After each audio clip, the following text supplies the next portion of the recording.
Well, the thing was, when you're 7, the amount of fear does not have to match the amount of rationality. I was on the beach at South Padre Island in Texas. Yeah, I'm sure you're all there for spring break. So, there was a bright greenish blue goo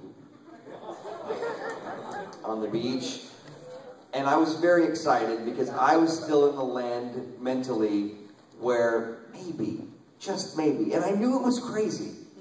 At the time I was like, you know you're crazy, right? Yeah, I know. I'm 7.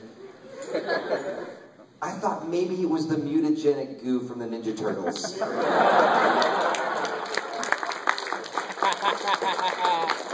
Superpower! So I picked it up, I started touching it, I started like rolling it around on my hands, and I showed my aunt, who was also there. I was like, look at it, what is this? And she was like, that's a jellyfish. It was about that time that my hands started to burn like fire. So I did that thing that it's really awkward to watch a kid do this thing where they realize that they're going to die. And then sprint. So I sprinted like bawling. I was just a blur of tears up to our condo that we were like timeshare or whatever.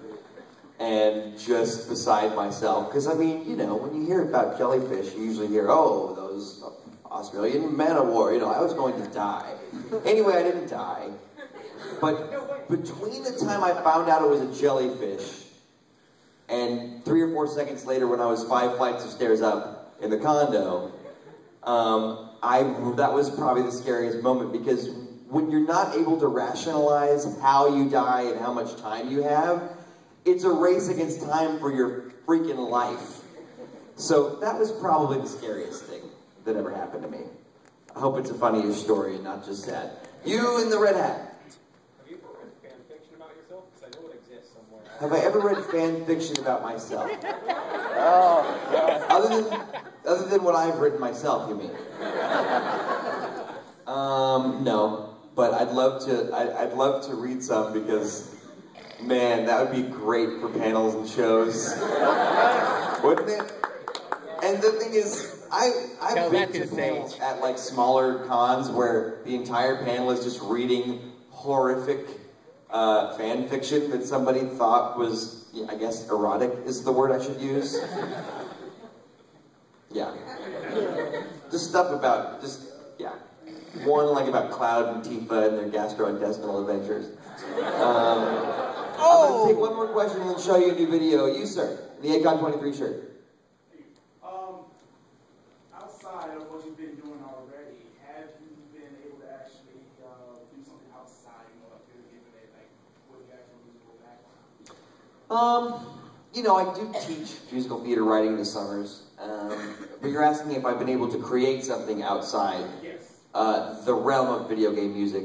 And yeah, I don't want to give too much away, but I'm actually working on a pretty big project. Hopefully by the end of the year will emerge. That'll just be able to kind of, in the same way that the video game nerd in me, the video game music loving nerd in me had to get out somehow, and Brentalfloss was the way, there's a musical theater nerd in me too. And the only way I know how to express it, given the tools I have, it's not to go, you know, like, it's not to go to Times Square and try to find some producer to put on my Broadway show. I mean, that could happen one day, and that'd be great.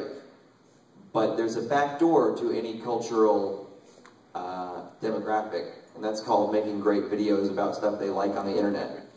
So, because here's the thing, why do I have any authority to be up here and not you? Because I made videos people liked about something they liked, right? Yeah. That's why. Luckily, I like it too, so I'm not just some big, you know, poser douchebag. I guess douchebag is an okay word to use. It is a thing that could be used if anyone can find one. I feel like they're all in an antique museum somewhere. This one's gold-plated. It was used by Queen Victoria, That's gross. But yeah, stay tuned for that. But I do plan to do a lot of stuff outside. But by the same token, what you just saw with Metroid Fight for Love is a way that I can kind of have my cake and eat it too. Because why would I want to do musical theater stuff instead of video game stuff?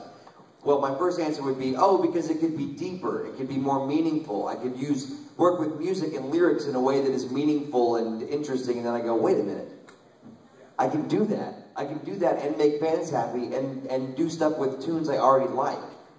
Because let's be honest, there was never going to be a funny Metroid with lyrics using those themes. They're just not funny. They just don't, you know what I mean? They just don't work that way, I don't think. And so, uh-oh, screensaver time.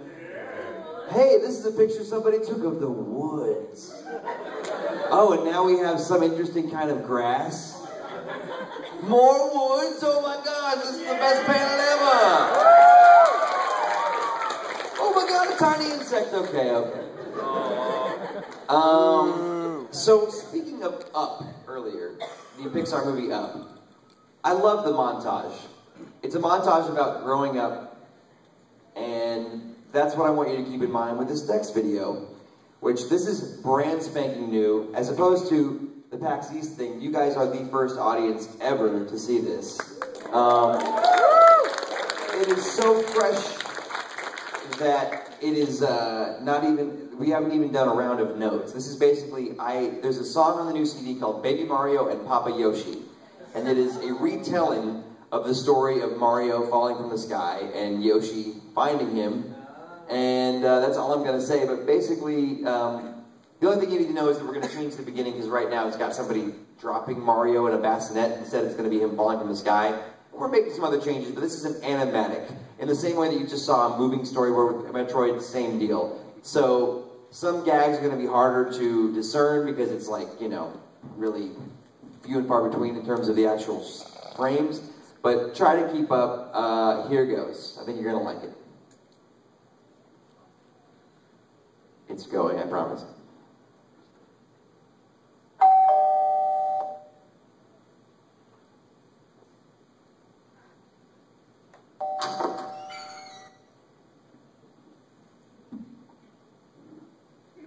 It's in me. I just found this baby wrapped up outside my door. A tasty little snack for any dinosaur. But I just finished breakfast, I'm full up to my head. So I'll give him to Yellow instead. You know, he's sorta cute, the sweet little niblet. He'll make a tasty stew. Don't wanna cook and serve up a kid, but hey, that's what Yoshis do.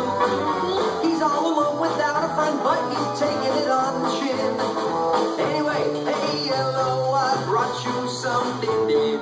You brought me a baby? How generous of you. But I can't eat a bite. I bought the Yoshi glue. Just pop him in your freezer. I'm sure he'll keep for weeks. But wash him first, cause he freaking reeks. I'm almost sad to see the kid go now. We've gotten sorta tight. Also his diaper sagging, and whoa now, so is my appetite. Maybe you'll keep him here as a pet and not eat him after all. Come on, my little baby, let's have some all. That's a fire flower.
one day, He maybe. doesn't punch him. We're gonna cut that. Mario's twin brother was Luigi, so maybe not.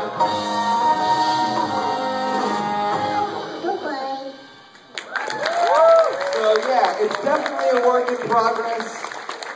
But that's the kind of direction that I don't want every single Brentalfloss video, you know, soon to be like Metroid and like this. But it's like there's stories to tell, you know, and the mythos of these characters runs deep. I mean, recently I heard like a few years ago more kids knew, you know, the picture of Mario worldwide than Mickey Mouse. Yes. So I mean, that kind of tells you something about where video games are going and how important these characters are. And it's like, in the same way that if you guys know the Tutu Blues, for instance, which is a video I did, that's not about Mario. It is about Mario, but it's not about Mario. It's about, am I going to find the right person? Not me, like us, you know what I mean? Like, is that person out there for me, or am I going to just find, you know, am I going to just go to castles over and over again and they're not going to be there? It's a universal human thing. What is this about? The fact that kids are awesome and a pain in the butt. You know, like, but told through the story that we already sort of know of Mario and Yoshi. So, you know, I'm just kind of trying to expand what I'm able to do so I can do more of the stuff that I want to do, which is tell stories, and also, you know, obviously jokes. I mean, the montage full of little things like that, farting fire, you know, the usual. Is anybody on the tech side in this room? No? Are we left to our